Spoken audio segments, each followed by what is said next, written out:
میں نے اپنی فیملی اور اپنے لیے آسٹریلیا کے ویزا کا اپلائی کیا ہوا ہے، استخارہ کرو کہ اگر خیر ہے تو اللہ آسان کر دے اور شر ہے تو اللہ دور کرے۔ میں نے اپنا خواب بولا، حضور پاک نے خواب کی تعبیر دی، بڑی اچھی بات ہے، بڑے خوش قسمت ہو۔ میری بیوی نیک بھی ہے، فرما بردار بھی ہے، بہت خوبصورت بھی ہے، لیکن میرا اس کے بعد جانے کو دل نہیں کرتا، طلاق دے دو تاکہ کسی شریف آدمی کے ساتھ شادی کر لیں، پھر تمہارے دل کا پتہ لگ جائے گا نا۔ یہ عجیب آدمی ہے، نیک بھی ہے، فرما بردار بھی ہے، اس کا دل نہیں کرتا، تمہارا دل گندی عورتوں کی طرف کرتا ہوگا، نیک عورت تمہیں اچھی نہیں لگتی نا۔ الخبیثات للخبیثین والخبیثون للخبیثات والطیبات للطیبین والطیبون للطیبات۔ پاکیزہ مرد پاکیزہ عورت کو پسند کرتے ہیں اور خبیث خبیثہ کو پسند کرتے ہیں۔ الزانیۃ لا ینکح الا زان، زانی عورت زانی مرد سے شادی کرتی ہے اور زانی مرد بھی زانی عورتیں ڈھونڈتا ہے، تو تم کسی خبیثہ پر دل دے بیٹھے ہوگے نا، تو اس لیے اس بیچاری پاک بات عورت کو نہ لٹکاؤ، فارغ کر دو۔ میری عمر 20 سال ہے، سر میں درد رہتا ہے، سورت فاتحہ 7 دفعہ پڑھ کے پانی پہ دم کر کے پیا کریں۔ اگر سردیوں کی موسم میں صبح کے وضو کے ساتھ جراب پہن لی جائے، دوبارہ وضو کی حالت ہو تو پاؤں پر مسح کر سکتے ہیں، جرابوں پر مسح نہیں کر سکتے۔ اگر چمڑے کے موزے پہنے ہوئے ہوں تو ان پر مسح کر سکتے ہیں۔ المسح علی الخفین، حدیث میں لفظ خفین کا ہے۔ اور دوسرا دیکھیں نا، آپ کو اللہ نے پڑھے لکھے لوگ ہیں، خدا کے لیے بتائیں، حضور کے زمانے میں یہ ہے کہ نیلون کی جرابیں تھیں، اسی پہ مسح کرتے تھے حضور پاک، اس وقت یہ بنی بھی تھی، لفظ جراب آ گیا تو پیچھے پڑ گئے اس کے۔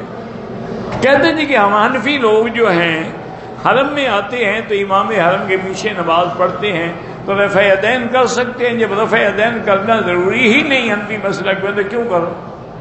رفع یدین نہ کرنے کے دلائل جو ہیں وہ کرنے سے زیادہ قوی ہیں۔ ہم ان پر اعتراض نہیں کرتے جو کرتے ہیں، لیکن جو نہیں کرتے ان پر ان کو بھی حق نہیں پہنچتا کہ اعتراض کریں۔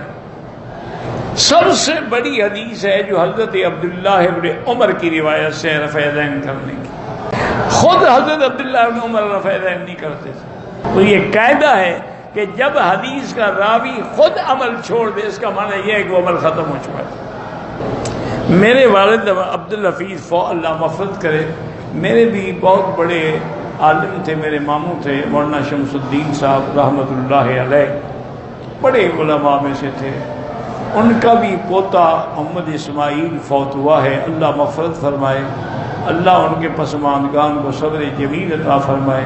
اللہ کی شان ہے، ان کے بیٹے بھی فوت ہو گئے، اب یہ پوتا بھی فوت ہو گیا، اب گھر میں عورتیں ہی عورتیں ہیں، اللہ ان کی مدد کرے۔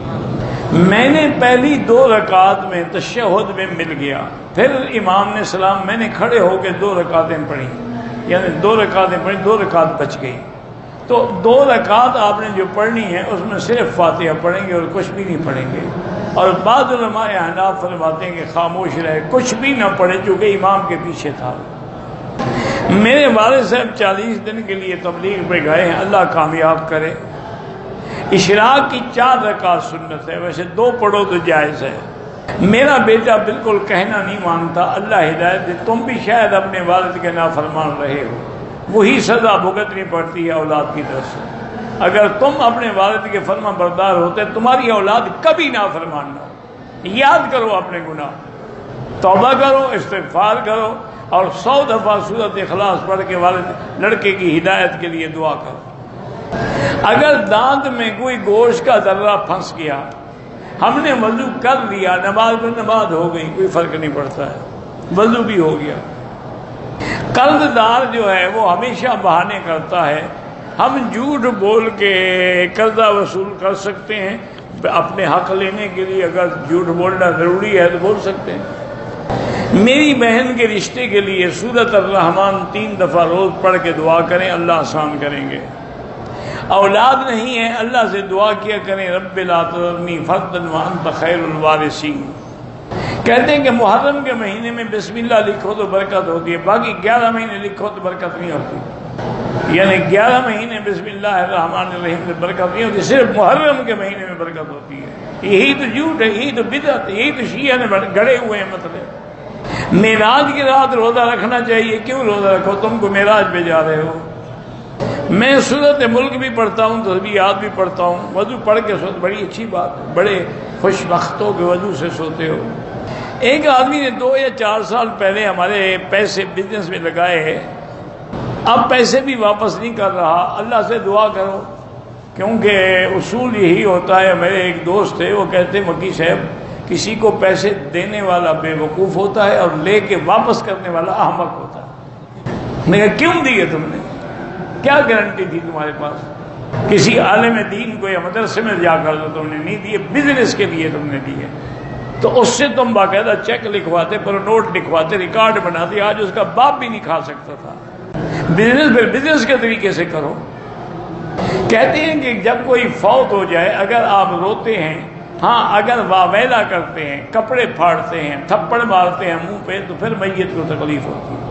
اور بعض علماء کہتے ہیں کہ اگر میت کا منشا یہ تھا کہ میرے اوپر روئیں، پھر اس کو تکلیف ہوگی، ورنہ اس کا کیا قصور ہے؟ میرے والد نے بیٹیوں کے نام جائیداد لکھ دی تھی، بیٹیوں بھائی نے پٹواری کے ساتھ مل کر بہنوں کی جگہ بیوی اور بھابھیوں کے انگوٹھے لگوائے، بالکل یہ فراڈ ہے، اس کے خلاف کیس کریں، انشاءاللہ وہ 420 میں جیل جائے گا۔